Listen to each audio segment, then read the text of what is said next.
Hey guys, my name's Austin. My name's Austin. And today we're going to talk about stop motion animation. We're currently working on our third stop motion film here on YouTube. So today we're going to talk about our editing and our post-production processes. We've only been doing this for a short while, but we've learned a lot. So hopefully you can learn something from us and we can learn something from you. Let's get started. Pew pew.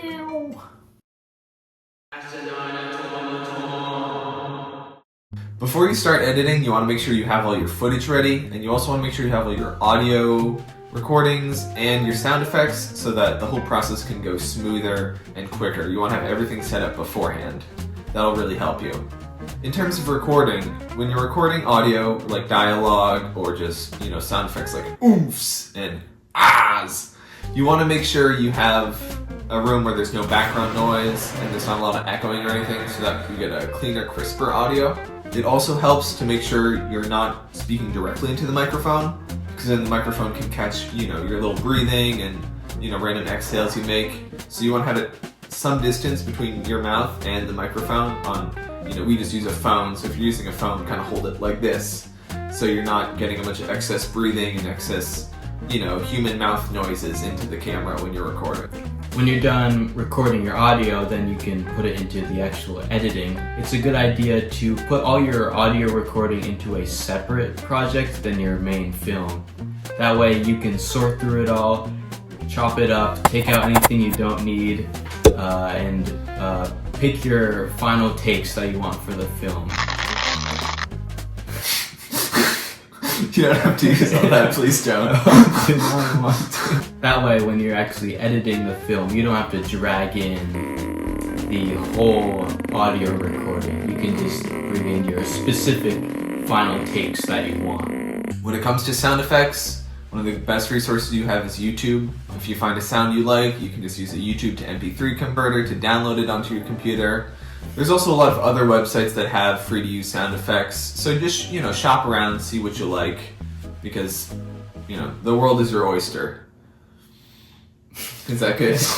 For editing, you might wonder what sounds are necessary, what do you actually need for the film?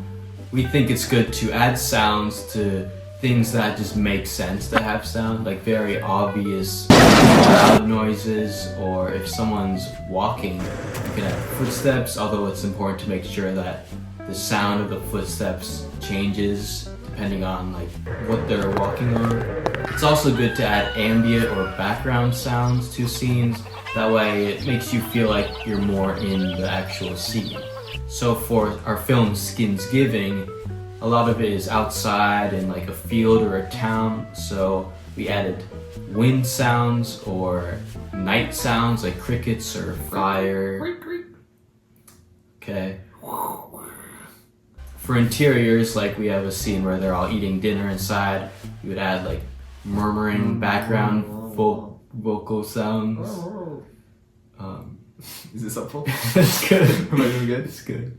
For our current film, For My 2, it's set in a city, so obviously we had city sounds vroom, vroom. like cars and trains and sirens. One set is a construction site, so we can have machinery noises. And it's also good to have the noises fit the aesthetic of the film. It's more sci-fi and futuristic, so, we add more sci-fi sounds. Music is great because it can help add more depth to the story, and it can help you feel a little bit more of what the characters are feeling. There's a lot of great music you can find online. YouTube has a lot of good stuff in its audio library that you can sort through, but it's also can be tricky because you might not find exactly what you're looking for. You can always make your own music however you want. I personally use GarageBand. It's pretty simple, but it is effective and easy to use. You can make the music as complex or simple as you want. For what I do for our films, I usually have one main musical theme for the film, and if there are specific characters that are very important, maybe give them their own musical theme that you can sprinkle in throughout the film. When you're editing the music, you want to make sure that it's not too loud, because then it can, just a simple little turn of the dial can make it overbearing for the listener and make it difficult for you to make out what the characters are saying. As for editing, I use iMovie to edit. It's pretty simple, but it is effective. There are definitely higher quality editing softwares. If you want to take editing more seriously, you can go for that. But iMovie is reliable and easy to use, so that's why I like using it.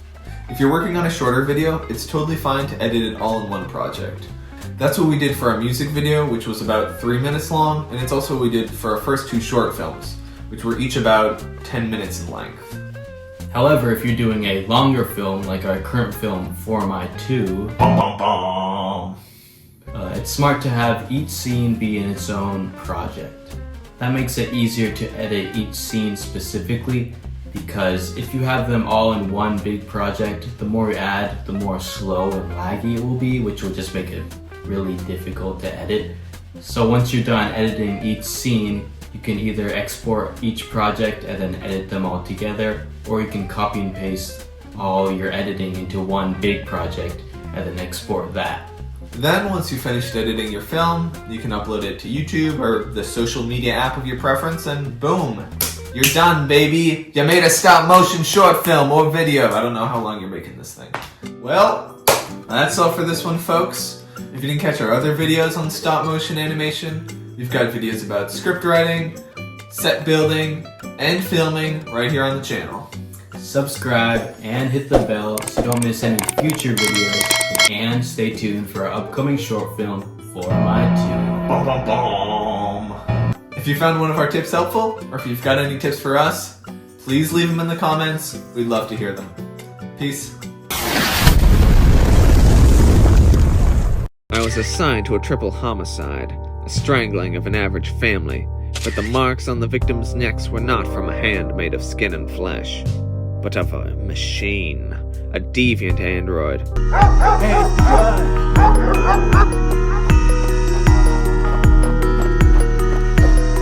Wow. Yowzers.